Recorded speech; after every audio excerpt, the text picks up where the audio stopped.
How do you even know anything I'm saying is true? How do you take me at face value? How do you even know I have any degrees? How do you know I'm not the biggest con man this side of the former president à la orange? You don't. In fact, for all my trolls, followers, viewers, fans, friends, and family, everything else, who really knows? Today, everybody gets their shot to be a celebrity, if they want to. Sometimes we make them famous even if they don't. It's the best of times. It's the worst of times. But these are growing pains we could have prepared for if we had the vision, if we had the leadership, if we had the common sense God-given nanny goat, as my daddy would say.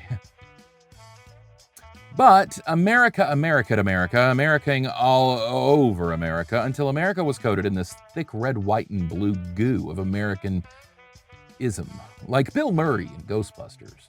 Happy ending. Or an ultrasound. America was left to wipe the gooey mess out of our eyes and look ahead to the future. The problem is the towel we used to clean up our own mess was the American flag. And when that was soaked with our own hemorrhaging ethical standards, we used the Bible to pat ourselves dry. Heavy statements. But in the 90s, this era that we're discussing in this for entertainment purposes only series, that was the beginning of the end of the beginning of the end. Yeah. Because the 2000s would have been the middle of the beginning of the end. 2016 would have been the end of the beginning of the end. So that makes now the beginning of the end. So yeah, the 90s was the beginning of the end of the beginning of the end for American ethical integrity. In this episode, Weekend Update, we're talking more about how a once strong, trustworthy journalism community in this country was weakened, created an ethical erosion of news journalism, the rise of sensationalized, for sale to the highest bidder, ratings at any cost infotainment media. This trend and the piece of legislation that helped it spread like the cancer it is led us to where we are today, where your favorite TikTokers are the new rage until they get exposed for the mentally ill, flawed frauds we sort of all are. We'll touch more on the legislative answer to this rising threat of too much too soon and the internet. We're going to discuss America's propaganda machine and how we've been caught in the mud pit in the middle of an infotainment tug of war for ratings and ad dollars for nearly a quarter century.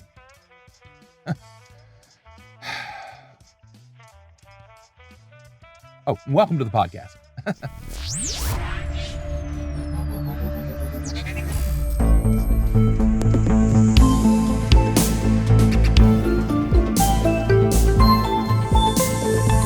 It may sound like I'm decade shaming or era bullying. I'm offering a safe place for all left of fascism. I'm not laying the blame for our current state of affairs on the feet of everything 90s, mind you. There was legislation and innovations that, of course, led to the 90s, but the 90s was a time when America and Americans had a choice to put the brakes on or go full throttle. Since 1985, Republicans led by racist and homophobe Ronald Reagan pushed for censorship of what they deemed to be offensive entertainment media. Music, movies, books, television, even live performances were all under scrutiny. When Mary Tipper Gore, wife of environmentalist and cardboard cutout who invented the internet, Al Gore, began a campaign with the Parents Music Resource Center, this became a bigger than partisan issue.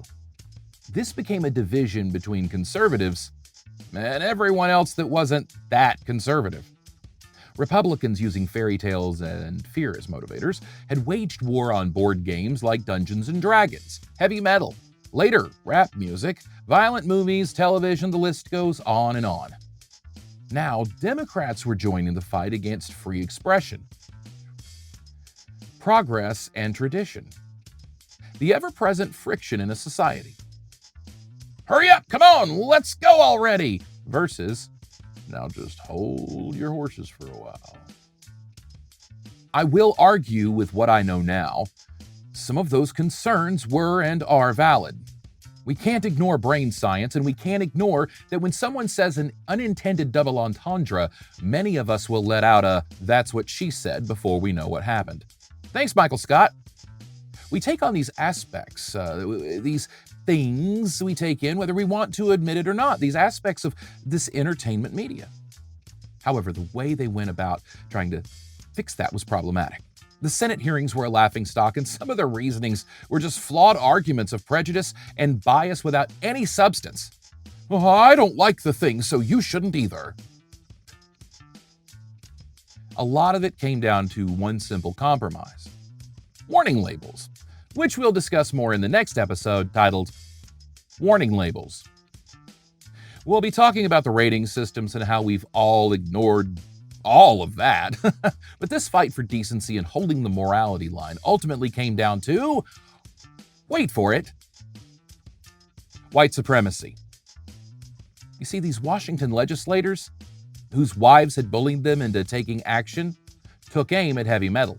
It was an easy public target and one backed by the moral majority. Again, that's a white supremacist dog whistle. Most of them couldn't have cared less about what music kids listen to, because they're politicians. They've got better things to do than be around their families. If they cared about their family, would they leave them for so long? So often? Right? Choices, choices, choices. So the First Wives Club had a front row seat at the obligatory Senate hearing where it was decided that potentially offensive music would have a parental advisory warning. Here's the rub, bub. Heavy metal may have been the front man for this supremacist supergroup, but it mostly affected rap and hip-hop sales. That was the racist intent all along, bless Tipper Gore's heart. But Tipper, for all her intent, pushed white supremacy. Now, granted, the results came like a spooky Halloween cake, all over their conservative faces, but that was a different time. I bring it up because it was the first real attempt to bring the MTV influence on our society to its knees and hold it accountable for corrupting society.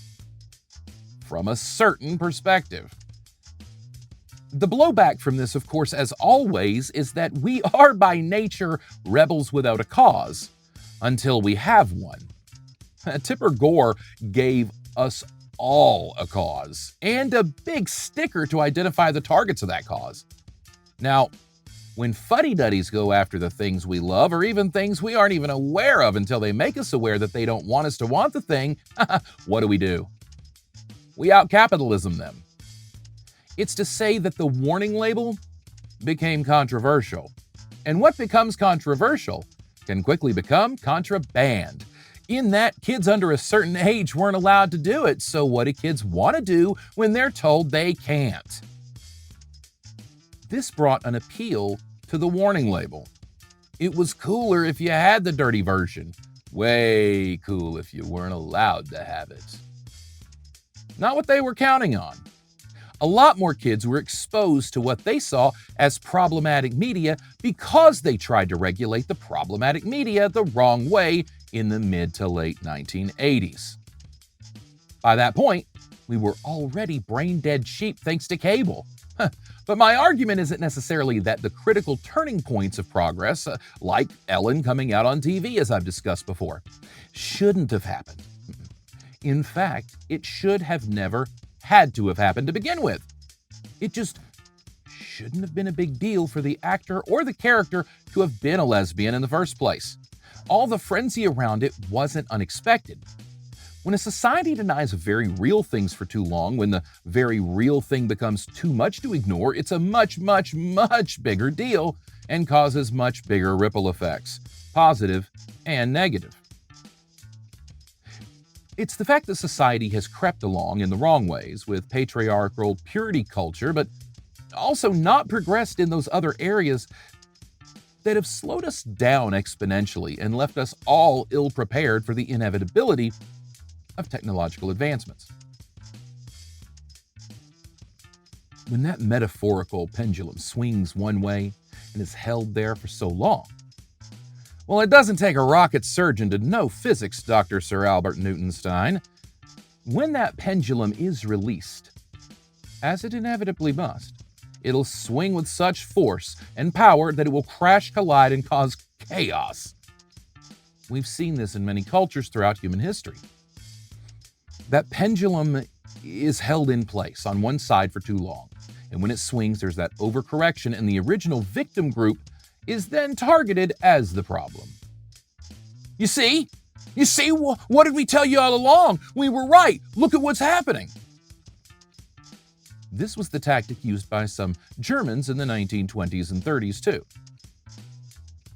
Except when it came to obscenity and offensive material in music or entertainment in America, we weren't taught responsibility with sensitive topics like sexuality or sex in this country, or relationships, communication. Every single thing revolving around interpersonal relationships in America is absolutely warped and has been for generations. We weren't taught the things we needed to know about mental health, and we weren't spared from the cultisms that lead to the very darkest of instincts. It isn't just relationships and sex, though. It's violence and so much more, pushing those areas of our brains that deplete our empathy and dull that compassionate response. We were barely chiseling the wheel out of an already round rock when whammo, here's the iPhone with unlimited boobies. Unlimited and instant boobies. But it wasn't the boobies that was the problem, was it? It was the unlimited wangs from men. Grown men. Look, what do we know about men, right? So allow me to explain the 90s for a moment. If the 80s was the MTV generation, which put teen angst and everything that came with being barely illegal front and center, teen magazines were in their final full decade of pop culture relevance. There was George Michael, Madonna, Freddie Mercury, and everybody was feeling sexy. There was also AIDS. AIDS took all the fun out of sex. Well, to be fair, there was about a dozen or so STDs and STIs that also did, but AIDS was the real party pooper. It's almost like society had unlocked this achievement with the 60s and 70s free love, Woodstock and stuff. Americans were finally ready to shed this nonsensical binding of tradition steeped in multiple fairy tales that made no sense and embrace the freedom of things like polyamory, bisexuality, and well, the sexual revolution was on. Then AIDS. We got to this point of almost embracing hedonism, and the universe said, take it easy there, Turbo. I'm not suggesting AIDS was some cosmic payback for sexual indulgence. I'm saying philosophically, examining that, just that it happened and what came of it, it is an important thing about understanding human nature. HIV, AIDS, it was the invisible killer back then. You couldn't tell the healthy from the sick until it was too late, and it was transmitted mostly, as we were told, through unprotected sex. So now, you've not only ruined the best thing ever, but now you've made doing the best thing ever safely completely zero fun. Now, I'm not encouraging anyone's practices, just speaking facts. Condoms are a necessary evil, we all know that, but for many reasons. Advancements in birth control could have fixed that within a few years, but AIDS fears permeated for years and traumatized many of us. Sex was just no longer fun. It was navigating a risk analysis. You couldn't just have fun. You had to screen your paramours and ask to see their papers. It wasn't just go time. It was schedule an appointment. It may seem I'm all over the road here, but it's important to note that AIDS, too, was a pendulum that was held to the right for, well, the very wrong right for way too long. Many lives were lost, but moreover, to this topic, it wasn't the vast misinformation about AIDS and HIV during this period that's relevant to why legislation would be passed to regulate the media. No. It's the fact that the AIDS epidemic for conservatives highlighted pardon the phrasing, but it's the phrasing they used and it's pertinent to the point, plague on morality. In fact, many would thank God for that plague that took the Republican right's evil sin of the poor, LGBTQ, and brown people away by whatever means God deemed necessary. There were actual people who felt that way, lots of them back then. Those people, those angry people who pushed for warning labels, they felt differently, I'm sure, when they were getting tested because of their spouses or lovers they hoped no one at church would find out about. I'd like you to imagine a time before 1996. Try. Last episode, we covered a lot of what happened that year, but this is imagining those people without Fox News. I know that's a big lead-in to the chewy caramelly nougat at the center of this episode, but the conservative extreme had been festering for some time. This toxic, narcissistic, entitled win at any and all costs, obstruction for the sake of winning mentality had been brewing for at least a half a century. At least a century and a half. That's right. Just like the very beginning of this show, we're back to the Confederates. The battle between the Federalists and the Anti-Federalists. That's a bit more complex, but what's happened is a new Federalist movement that's only Federalist in name, compared to the historical references. Federalist, just like the Gadsden flag and so many other historical references, have been embraced by right-wing fascist extremist groups. What they mean by Federalist is to fight to the death for smaller, weaker government until such time absolute power by their side is achieved in the federal government. Once it's in complete power, every branch, every seat, then they want federalism and an expansive federal government. Think back to those early episodes. Doesn't that sound a lot like the folks who didn't want to abide by the Constitution that would have eventually struck down slavery on a federal level and instead wanted the states they founded and built to make those decisions themselves? Anti-Federalists. Except by the new Federalist definition, using the Federalist Society and various right-leaning brands that incorporate that into their messaging, it's actually still very anti-Constitution, except when it comes to benefiting them. So that's fascism in a nutshell, or at least the individual distinction. There are 14 characteristics on 2 lists, and they agree. But for you and me and every person you see, the distinction between can I trust them is, and should be, does your ideal view of society benefit you more than others?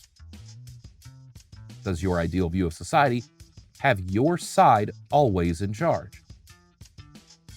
I bring up warning labels in the AIDS crisis as evidence of the right's legislative cultural assault on people of color in this country and other marginalized groups. The warning label controversy was simple sleight of hand. Blame heavy metal while they really wanted to target rap. But AIDS?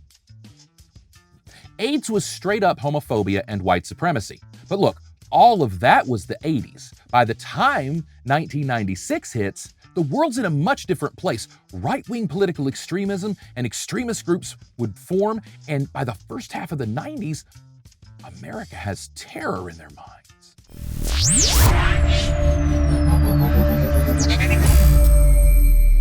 Last episode, we talked about films like Scream and Independence Day coming out.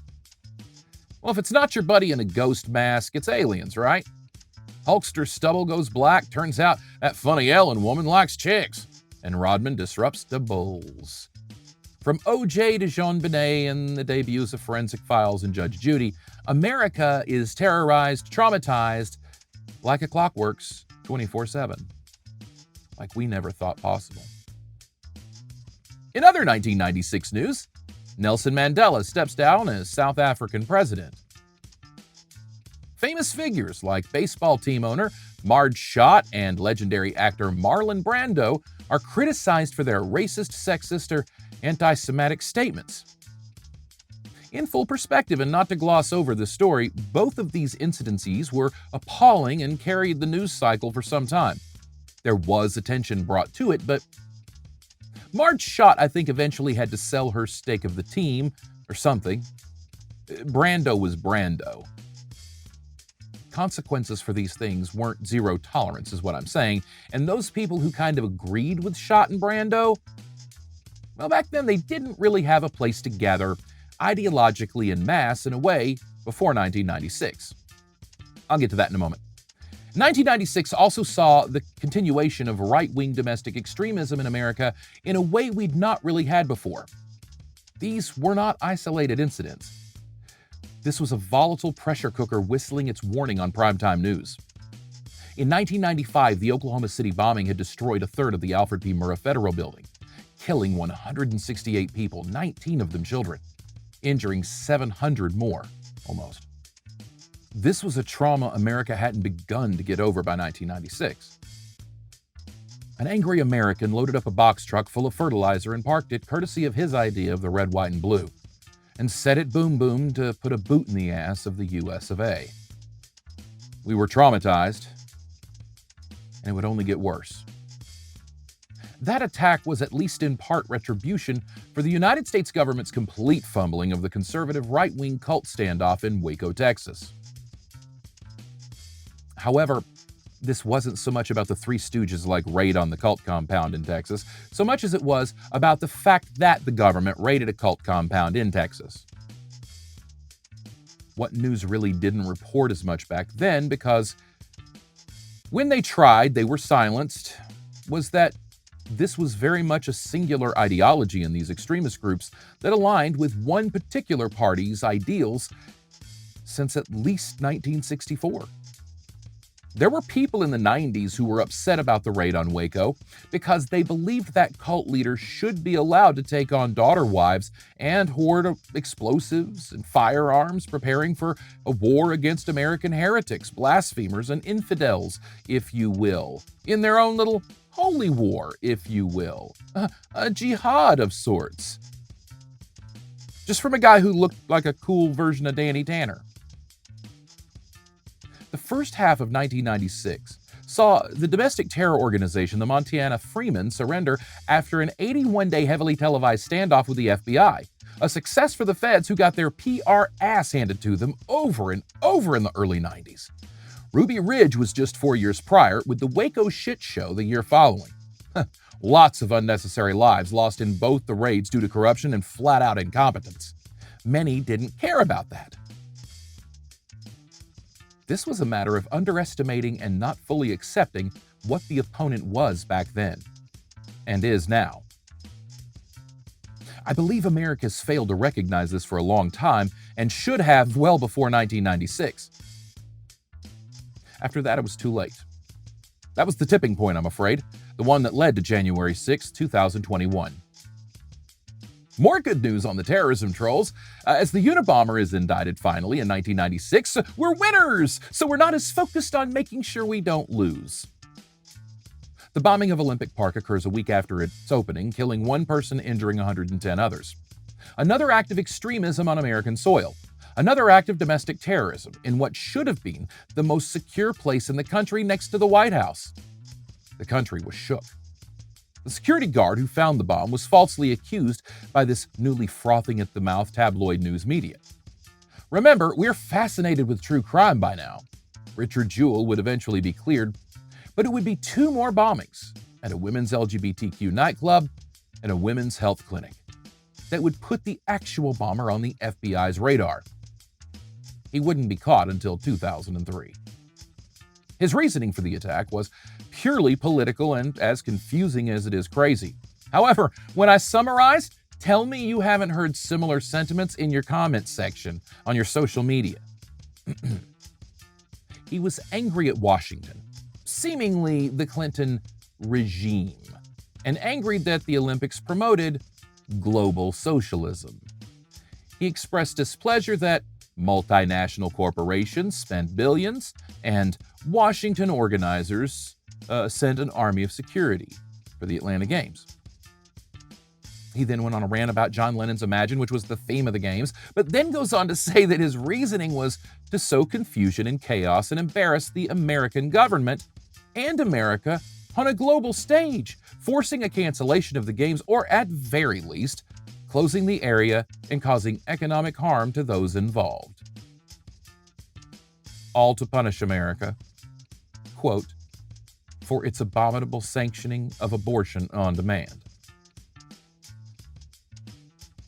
I'm not trying to lead the witness here, Your Honor, but during the 90s, the picture's being painted very clearly and vividly that American violent political extremism is almost exclusively right-leaning in its ideological roots and is stoked and set ablaze by right-wing propaganda, media, and the religious right.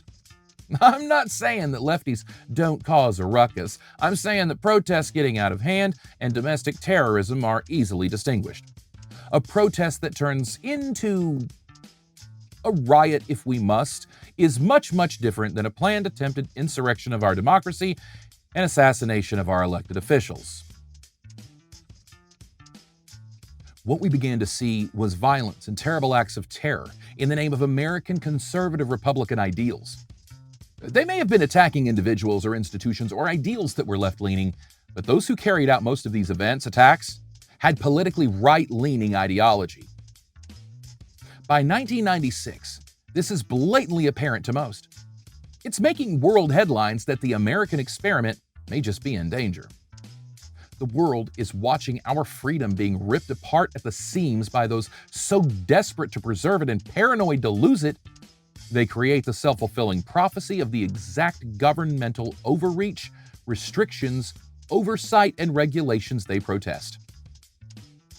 There were many who had similar sympathies and ideals, but weren't so willing to put it out there. They kept theirs in the closet or the safe until they needed to take them up. They looked at some of these groups while publicly silent on the issue within their own little circles, though. They boasted about what they would do if the government came and tried to take their guns. They bragged about the lives they would take if that happened. They goaded one another privately about how far they would be willing to go to protect America, painting themselves in their Rambo-clad delusions of grandeur and overcompensation, real American heroes, just like G.I. Joe, Sergeant Slaughter, and Hulk Hogan. But still, before 1996, where could these people turn for a voice speaking their truth, regardless of facts? Now, let's not get too ahead of ourselves. In fact, other events that year chipped away at our ethical integrity a bit more, and shouldn't be ignored. United States General William F. Garrison accepts responsibility for the embarrassing outcome of the 1993 raid on Somalia that would inspire the film Black Hawk Down. Accepting that blame, he retires from military service, becoming the last person in Washington to accept responsibility for anything. While it made for a pretty good movie, what really went down was a catastrophe and wouldn't be left without someone being held accountable. Clearly, America's foreign policy left something to be desired. American lives were lost as a result. Still, President Bill Clinton beats Bob Dole for re-election, even though Slick Willie's former business partners go down for fraud in the Whitewater land deal scandal. Clinton's made of duck feathers. Now, regardless of any information in this story, many would just see corruption and never see anything else. Because that's what they were told to think. And who does their own digging, right? A segment of America felt that few media outlets would actually talk about those important things the media wouldn't talk about. Remember, all these people I've talked about here who felt these ways but didn't have a place to organize and hive mind? Well, they had places to organize. They had organizations like the Montana Freemen, the Branch Davidians, the Southern Baptist Convention, the LAPD, and the more widely known Ku Klux Klan. Except most of the folks who shared these subtle sympathies toward groups the federal government deemed dangerous, these people excusing extremism or not all out condemning it, often lacked the critical thinking skills to go that next imperative step of drawing the line of correlation connecting their response to the ideologies behind those groups. The quiet part out loud was usually masked, just like today, in a constitutional value like liberty or freedom of speech, protest, guns, religion, etc. Even, and especially, the freedom of the press. We'll get to the right's perceived war on truth in just a bit. More than anything else, though, they failed to see the conflict in placing a constitutional value over a religious or spiritual value. Now, you may debate your own priorities, but for the religious right or any Christian, Muslim, Jew, Jedi, Wiccan, or even a Mormon, if they're going all in with a fairy tale, then what good is that fairy tale at all if a bunch of dudes thousands of years later who didn't know a fraction of what we know now just wrote a piece of paper that was more important than the one their God left them? This is the foundational internal spiritual struggle with nationalism that creates the most dangerous form of extremism on the planet. Spoilers: when the foundations of one's values becomes fluid, everything becomes fluid. They'd bet the house on this religion thing, but then they've been, just like we all were, indoctrinated into this patriotism cult in America where God and flag are joined at the hip, no separation of church and state. And because the spirit demands autonomy from corruption, surrendering their allegiances to an anthem, flag, pledge, or president compromises each and every spiritual value they profess to possess, and it tears them apart spiritually. They couldn't see the compromise of their values in making these devil's advocates arguments. They couldn't see that they were advocating for the devil. Words have meanings, you know. These were dangerous criminals, thugs, actual gangs, child sex traffickers in many cases, arms dealers, lawbreakers, who just looked like Middle America, who reminded Middle America of someone they knew. And if they held this opinion of those people, then they had to confront the people in their own lives who were just like these terrorists. And Middle America wasn't ready for that conversation. While Middle America, who'd never been to a big city longer than a trip, if ever at all, stood tall on their hill of opinion on the issue of gang violence, fearful of the violence in the 90s between the red and the blue. No, not states, the Bloods and the Crips. Inner city street gangs that were more Hollywood than reality, more media than anything. Not that the groups didn't exist, it's just that Middle America didn't get the accurate picture of the issue at all. Or don't you remember being in Nowheresville, small town USA, and wearing one of those colors, and some barely literate white kid asks why you're flying the wrong gang colors? I caught enough of it if you didn't. It was silly and the worst kind of cultural appropriation. But thanks to those warning labels, rap music and that inner city culture became a hot commodity that rebellious small town white America embraced. Or didn't. Either way, while Middle America was obsessed with inner city violence they'd never seen outside of a Rodney King verdict, Middle America not only ignored the whole reasoning behind that and why everyone was upset, but Middle America also chose to turn a blind eye to the radicalized extremism brewing in their own shed out back. They ignored this hateful and ignorant rhetoric said by close friends and family members. They were too scared of seeing the wrong bandana on. Well, let's not kid ourselves here. There weren't black people in their towns, but they were still afraid of that gang violence and it would invade their communities. Except the gang violence was already in their communities. They just didn't quite have the organization skills to recruit, assemble, and collectively strategize. Or Middle America's gangs weren't going to openly admit that's what the motorcycle club or the boys down at the pool hall or the local police were. Promise keepers. These people, Middle America, the moderates, the centrists, those who see the terrible things and wish it all away because it isn't their problem, either couldn't or wouldn't differentiate between their sympathetic response to these groups and how their values aligned so closely with white supremacists. While Growing Pains went off the air in 1992, and Kirk and his sister have been a pain to society since, America's growing pains had reached a boiling point. This push and pull, the friction between progress and tradition. But like this really warped vision of tradition. Like tradition, the telephone game. Remember? It starts as one thing, and by the time it gets all the way around the room, it's completely different. 1996 would see one innovation that would pave the way for our current state of misinformation and propaganda and the extremist terrorism that breeds. While that fire would start in 1996, it needed legislative accelerant to bust open the windows and blow that baby sky high. Yes, I'm getting to Fox News and MSNBC, which premiered first that year. But these networks wouldn't be what they are today without the government's help. Remember, The rise of white, straight, conservative, Republican-leaning, male Christian domestic terrorism is on everybody's minds in the first half of the 1990s. We've got Operation Desert Storm that kicked off the decade, so there are some tensions elsewhere.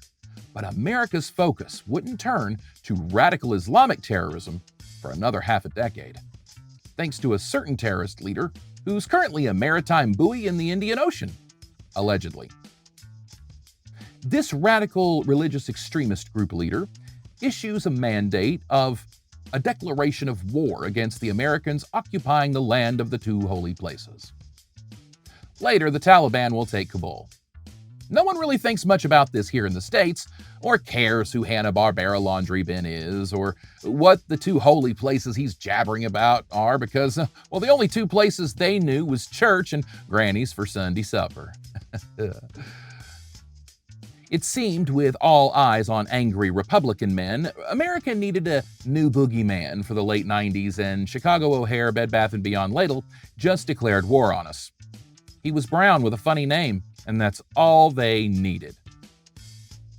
Republicans heard him, if nobody else did.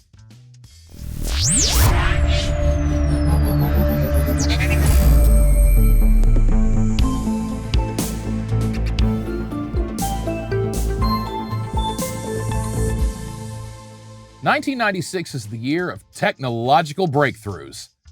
The new year had barely begun, and Motorola debuts the first flip phone. Now, I'll go back to Merton Riggs on top of that bridge with that big old bag phone back in the 80s as technology's intrusion into our lives versus convenience and necessity. But let's just stick with flip phones bred what we have today. I'll leave you to argue that point, but 8-year-olds have phones, and that should disturb you. Later in January of 1996, the first version of Java comes out, and that changes the game for websites and internet technology, and again, set the stage for where we are today. All that great porn you look at, with all puns intended, its roots are buried deep within Java. I'm saying even if it isn't Java, Java's DNA is all over the internet. You could wave a metaphorical blacklight over any website. You get it. I'm not going to keep it. Intel develops and releases a cutting-edge, don't laugh at this please, it's 1996, 200 megahertz Pentium chip, which again leads to everything technological after that because that's how tech works. But then Hotmail offers its free email service, opening the floodgates to literally any and everyone to have one or as many of their own, for whatever reason they wanted. Everyone finally had email if they choose, for free. Before, companies like AOL were subscription-only services that went premium with free basic services to compete. I'm going to place this into a certain perspective that might make more sense to our journey down misinformation lane.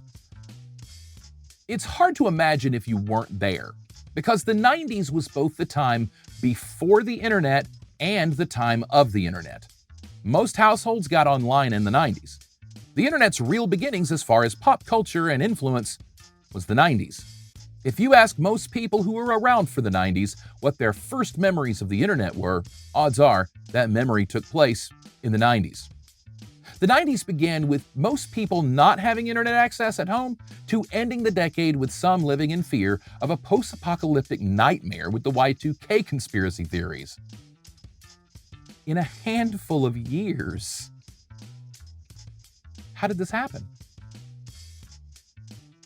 Since the first postman delivered the first handwritten letter, some dick has been out there anonymously penning chain letters, hooking superstitious, gullible, or just plain stupid people into playing along. I know some people think it's fun to keep it going, but we all want to slap them, admit that, and work on it in therapy. I have. Chain letters then were just like they are today. It's all this hullabaloo with the bullying of share this or else. Usually some superstitious bad thing would happen if you didn't, bad luck or whatever, or the promise of good things to happen if you did share it. Either way, some dick started it and a bunch more just found 10 of their friends and sent it to them. Back in the olden days, those chain letters were handwritten. So your mission, if you chose to accept it, was to handwrite 10 of those yourself and mail them yourself. Send that letter anonymously to 10 people you know, or don't know. Just like anything else, sometimes it was just superstitious fun and games. Harmless, save the annoyance and inconvenience. But more than anything, a chain letter was essentially a prank you were encouraged to pass along. That is, unless those chain letters contained propaganda or misinformation. Sometimes they did. Sometimes chain letters were used to share ideas and spread opinions. What did I ask you to do last episode? Same thing I ask every episode, right? Like, share, and subscribe. Many liked these chain letter ideas and subscribed to the chain letter organizations. They certainly shared them. The slow beginnings of shared hive mind. The rise of technology made these much easier to mass produce and take to the next level. Thanks to the old copy machine, those 10 handwritten letters could easily and quickly become 25 printed copies. With the forever stamp, maybe you could afford 100. It could be articles, pamphlets, anything. Anything. Then in the 90s, homes began being connected to the internet.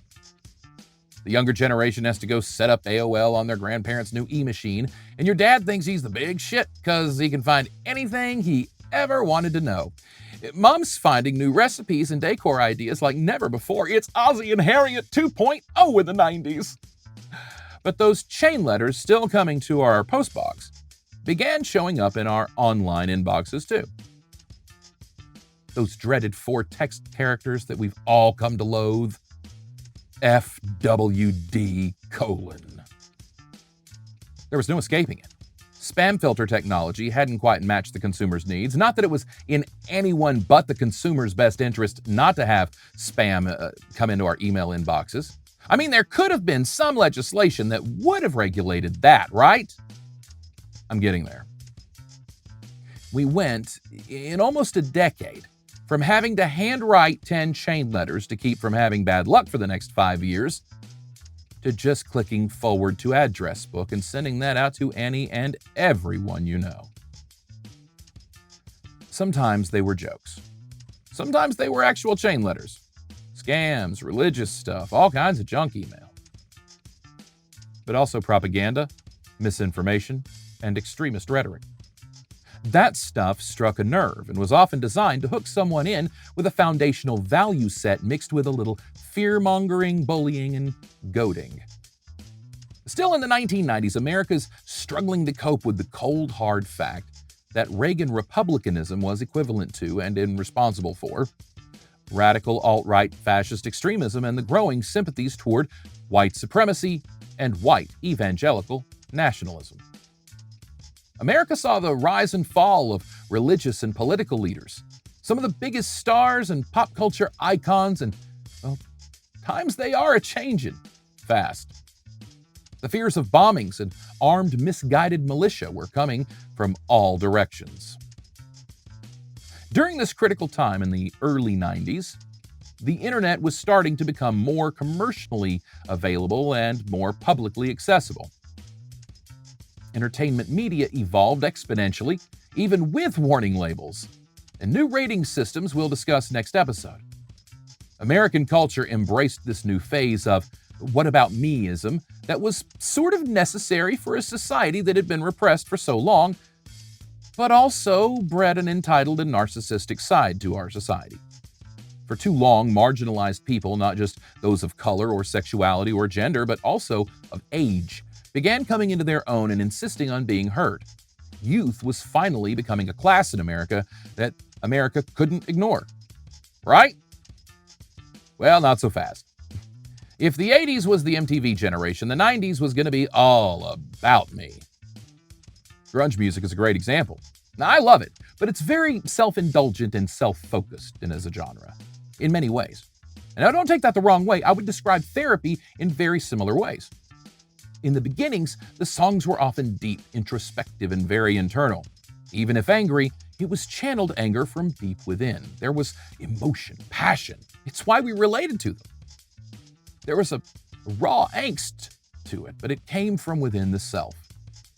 Music had always done that before, but this was something different on a commercial radio scale. Grunge was the next evolutionary stage from hair bands, I'm not making that up. Many of your favorite names in grunge, just 5 years prior to that trend launching, played in hair bands. But it was that pour some sugar on me, she's only 17, hot for teacher kind of toxic testosterone vibe that didn't sit well with some seeking a more real and authentic artistic expression. That was the commercial clown show for the fans. Radio loved it. MTV made bank. But then guys were like, I don't want to sing about banging underage groupies. I want to sing about how my dad beat the fuck out of me while my grandmother sang church hymns in the kitchen to drown out my screams for help. Bands like Nirvana, Pearl Jam, Soundgarden, Alice in Chains, and more channeled all of that angst into gold, platinum, and more. Metallica turned that angst to rage, rage turned that rage to fuck you, I won't do what you tell me, and bands have since carried that rock torch, evolved it, and the internet then changed all of that too. More on that in another episode. But the Romulus and Remus of rock music, with some choosing rabble-rouser toxic party anthems, while others choose deep, reflected, more emotional songs. It isn't reflective or representative of an ideology or even a generalized way of thinking for all. It's just something worth noting for the individual. A trend in a genre of music that may be the beginnings of social division. At very least, a warning sign that there may be two Americas divided. Those who shop at the inside shelves versus those who stick to the outside perimeter of the supermarket. We are what we consume, after all. Right? In 1996, the all-about-me attitude of self-indulgence and little self-regulation had Americans up all night surfing this new internet in their house. While the old dial-up occupied your phone line, no one was calling you late at night, so you could be on as long as you wanted, looking at whatever you wanted, and reading whatever you wanted, or didn't want. Link surfing was the rage in the old days, just clicking links and seeing where the internet takes you. Today we call that going down the rabbit hole. If only we could make it easier to spread chainmail and go down rabbit holes, right?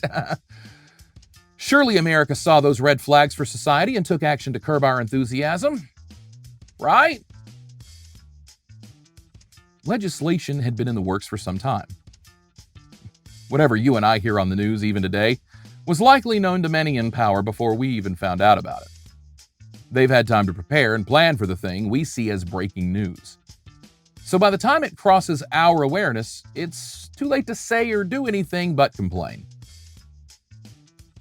Washington recognized the booming tech, internet, and media industries and needed to act fast if they wanted to save the people and build a safer society with this new technology. Sorry, let me correct that.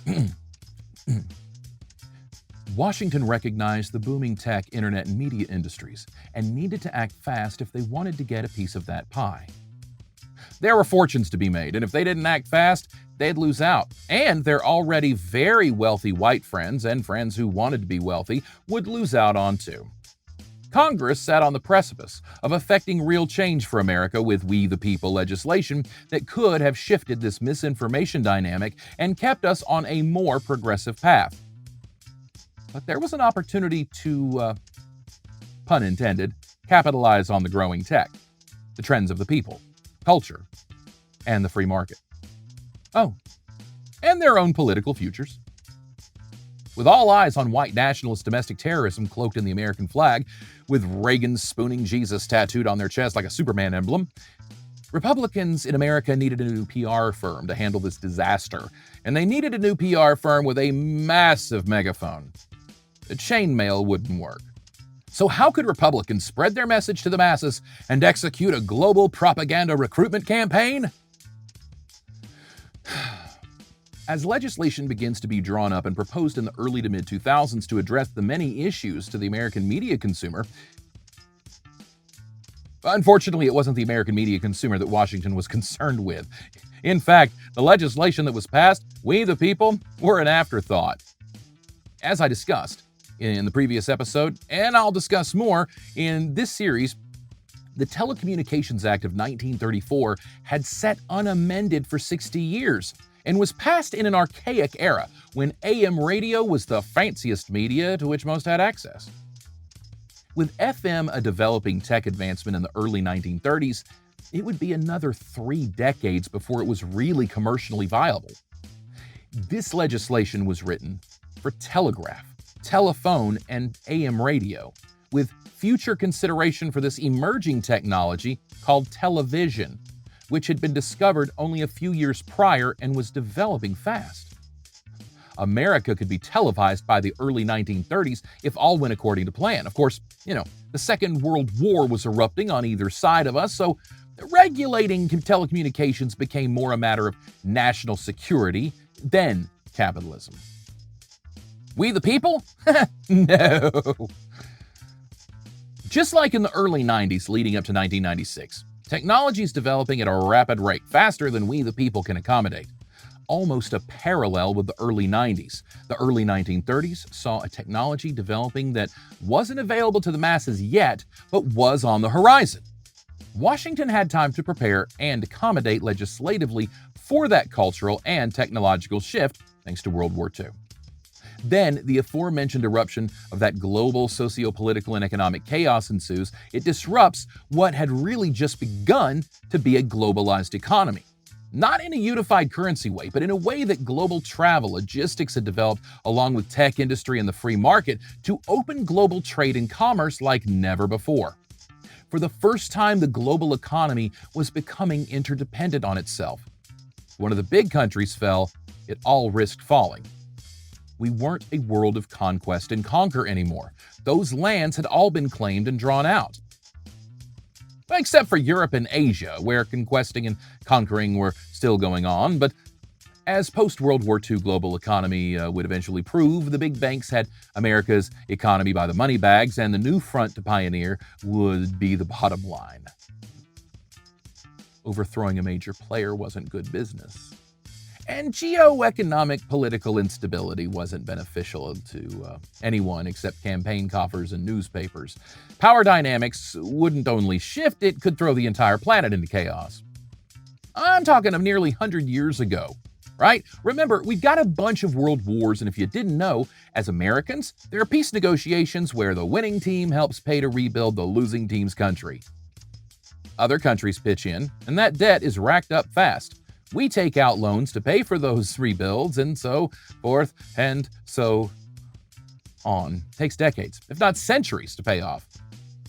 So just like business, there are imports and exports and embargoes and this and that. It's kind of like a mafia thing, but with lawyers and legal jargon that nobody but they can understand. The economic waves America had endured since their reunification and the emancipation of those slaves were many. A total of 3 major economic crises nearly decimated our nation, fragmented our society, and hindered the dreams of many Americans. I know, but this time I'm talking about the early 20th century. Those who fail to recognize it, repeat it. What we'll see in the next few episodes is that just like the 1930s and the 90s and even now, Washington and big business had time to strategize and plan thanks to some external influences, be they global-scale war or the rise of sensationalized infotainment media to dumb us down and numb us down enough that we just simply don't care what happens, so long as we get the extra caramel drizzle on our extra whipped cream on our soy kai latte from Starbucks.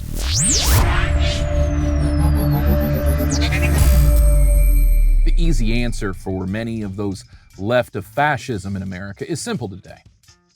Fox News is the boogeyman. Rupert Murdoch and Roger Ailes destroyed America with the help of Rush Limbaugh, Sean Hannity, Bill O'Reilly, any number of interchangeable blonde bimbots, and the latest babyface for the heel organization, Tucker Carlson. In fact, not to keep dropping the people's elbow from the top rope to pin that dead horse for a 3 count, but the wrestling parallels here are really unsettling.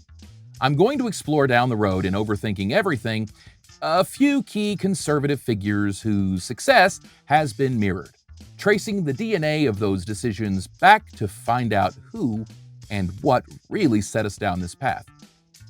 Between Rupert Murdoch, Donald Trump, and Vince McMahon, just for examples, their climb since 1980 when Reagan took office is too similar to ignore.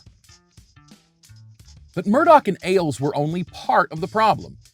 Easy targets, since it's undebatable that the influence of Fox News has been devastating to our society.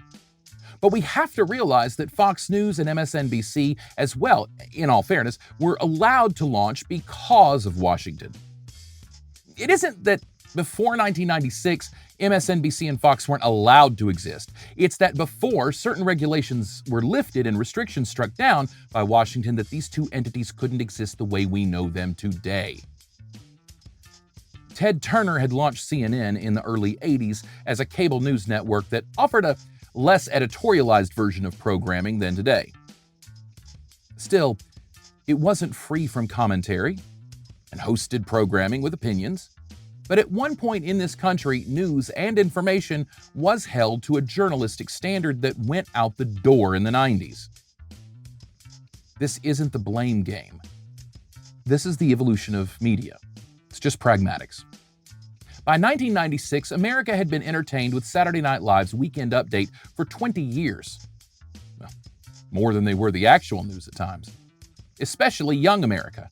But this period of the mid-90s was a weird time even for satire. Goofy human muppet Kevin Nealon surrendered the desk in 1994 to comedian, the brilliant and regrettably late far too soon, Norm Macdonald. Norm wasn't everyone's cup of tea, nor was his successor Colin Quinn.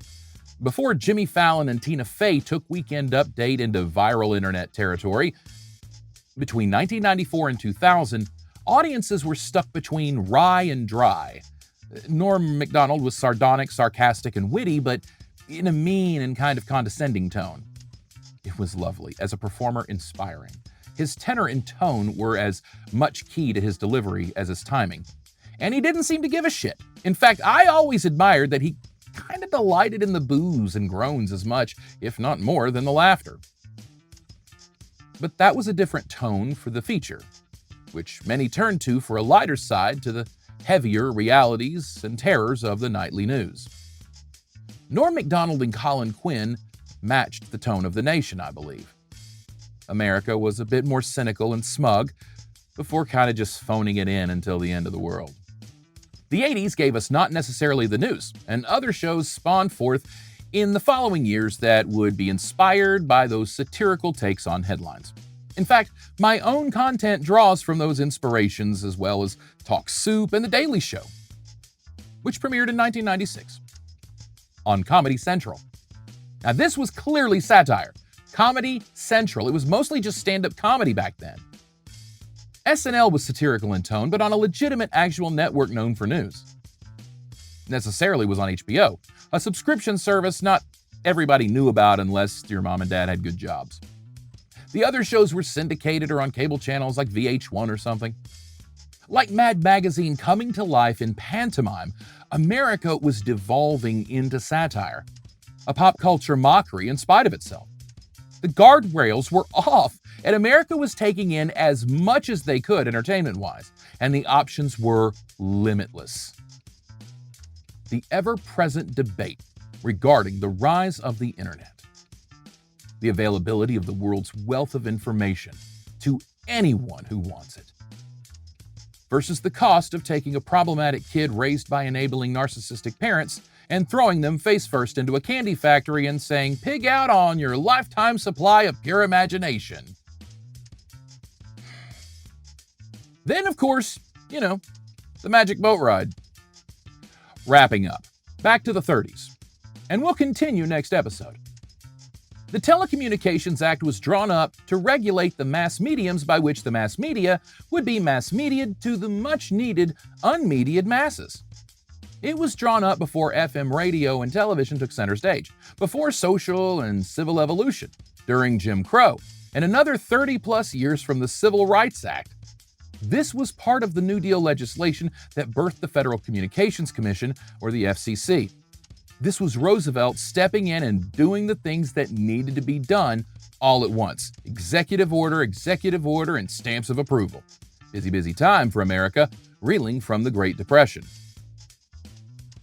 But for 60 plus years, this legislation would go unamended, not even to account for equal or fairness ownership rules following the Civil Rights Act. No. Not until the rise of internet pornography did Washington feel the need to step in and rethink the Telecom Act. 1996 was no different than 1934, I'm afraid. The legislation passed wouldn't address the needs of the people and would struggle to address indecency and obscene material. It wouldn't come close to regulating, well, anything but money. It addressed corporate needs and governmental regulatory needs. We were left out. And you deserve to know why.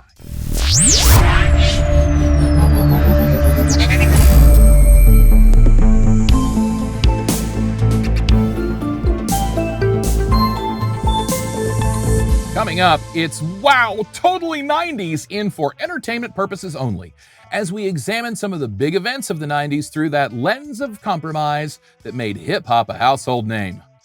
Warning labels. Red flags were all around us, but we ignored them and doubled down, ingesting as much as we could as fast as we could.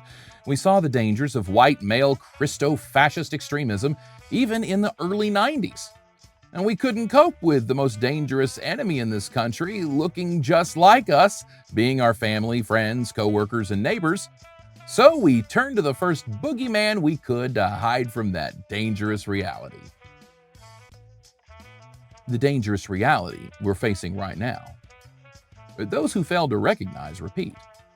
I'm breaking it all down and helping us recognize where we went wrong so we don't repeat, because we can't afford to again. Join me next episode for Warning Labels, an episode dedicated to the things we really shouldn't have had to have been told, but have to because of some people. From hot crotch McCoffee to McPickle Lips, parental advisory suggested a new rating system for a new era of entertainment, the raw reality of video games, and the biggest screw job in professional sports. Well, let me chew your ear for a bit next time while I'm overthinking everything about America's ethical decline. I'm deconstructing a culture of cultism.